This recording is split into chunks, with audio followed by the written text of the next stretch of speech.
کہ مختصر طور پہ آپ جناب مختار کا تعارف کروا دیں اور پھر اس کے بعد ہم اپنے مزید سوالات کا سلسلہ شروع کرتے ہیں۔ اعوذ باللہ من الشیطان الرجیم، بسم اللہ الرحمن الرحیم۔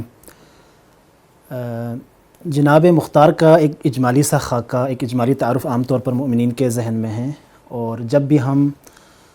حضرت امام حسین علیہ السلام کے قاتلوں سے بدلہ لینے کی بات کرتے ہیں تو اس وقت سب سے پہلا جو نام ذہن میں آتا ہے وہ جناب امیر مختار حضرت مختار کا نام ہے۔ ان کا جو پورا نام ہے وہ ہے مختار ابن ابی عبید ابن مسعود الثقفی، یعنی ان کے والد کا نام اور ان کے جد کا نام۔ ہجرت کے پہلے سال ان کی ولادت ہوئی ہے، اس لحاظ سے اگر دیکھا جائیں تو صحابی رسول بھی ہیں، یعنی 11 سال آپ نے رسول خدا کے ایام میں زمانے میں زندگی گزاری ہیں۔ آپ کے والد کا شمار یعنی جناب ابو عبید کا شمار بڑے صحابہ میں ہوتے تھے، اور ان کی والدہ جو ہے ان کا نام دوما بنت عمرو ابن وہب ان کا نام تاریخ میں آیا ہے، اور ان کے بارے میں بھی تاریخ نے لکھا ہے، بلاغات النساء میں ابن تیفور نے لکھا ہے کانت من بلیغات العرب، عرب کی بلیغ خواتین میں سے ایک تھی۔ تو اس لحاظ سے اگر والد کے لحاظ سے، والدہ کے لحاظ سے دیکھا جائے تو ایک علمی گھرانہ تھا کہ جہاں پر جناب مختار کی ولادت ہوئی ہے، پلے بڑھے ہیں۔ ان کے چچا کے حوالے سے بات کی جائے تو وہ ایک خاص شہرت رکھتے ہیں، جناب سعد بن مسعود الثقفی جن کا نام ہے، اور حضرت امیر علیہ السلام، امام علی علیہ السلام کی طرف سے مدائن میں گورنر تھے، اور جب آپ کی شہادت ہوئی ہے اس کے بعد امام حسن مجتبیٰ کے دور میں بھی گورنر تھے مدائن کے۔ اور تاریخی حوالے سے اس حوالے سے ان کا بڑا نام آتا ہے کہ جب امام حسن مجتبیٰ علیہ السلام پر وہ حملہ ہوا، وہ جو سارے واقعات اذہان میں ہیں، تو اس کے بعد جب آپ امام زخمی ہوئے تو اس پورے حالات میں امام نے جس شخصیت کے پاس جا کے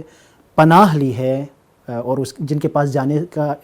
جو جانا چاہا ہے اور جن کے اوپر اعتماد کیا، وہی ان کے چچا ہیں، کہ جن کے پاس جناب مختار بھی موجود تھے۔ تو جناب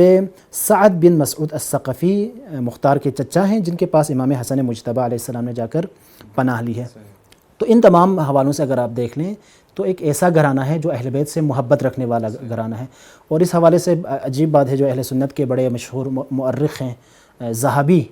جو بغض اہل بیت میں بھی جو ہے معروف ہے، تو اس نے کہا کہ کان مائلا الی بنی ہاشم، کہ بنی ہاشم کی طرف یہ میلان رکھتا تھا، خود مختار کے بارے میں۔ تو اب بچپن کا ایک واقعہ ہے، یقیناً آپ لوگوں نے سنا ہوگا کہ اسبغ بن نباتہ حضرت امیر علیہ السلام کے خاص اصحاب میں سے ایک ہے جن کا نام آتا ہے، وہ روایت نقل کرتے ہیں کہ میں نے دیکھا ایک چھوٹا سا بچہ ہے امیر المؤمنین کی گود میں ہے۔ اب آپ منظر دیکھ لیں، امیر المؤمنین کی گود میں ہے، اور امیر علیہ السلام اپنے ہاتھوں سے گویا اس کے سر پہ، اس کے سر کے بالوں پہ جیسے کنگھی کر رہے ہیں اور فرما رہے ہیں یا قیس یا قیس۔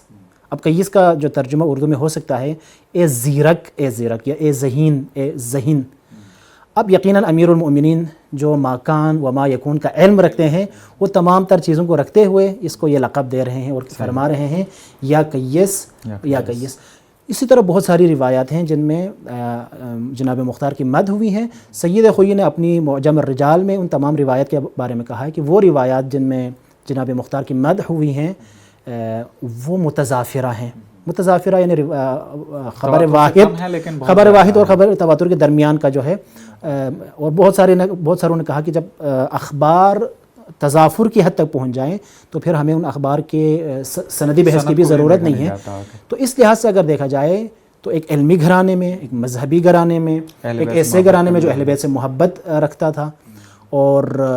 اسی طرح سے بہت ساری روایات کی جن میں جناب مختار کی مدح ہوئی ہے۔ یہ ہمیں تاریخ میں، روایات میں، اور وہ جو رجال کی کتابیں لکھی گئی ہیں ان میں یہ چیزیں ہمیں ملتی ہیں۔ یہاں کے بہت شکریہ۔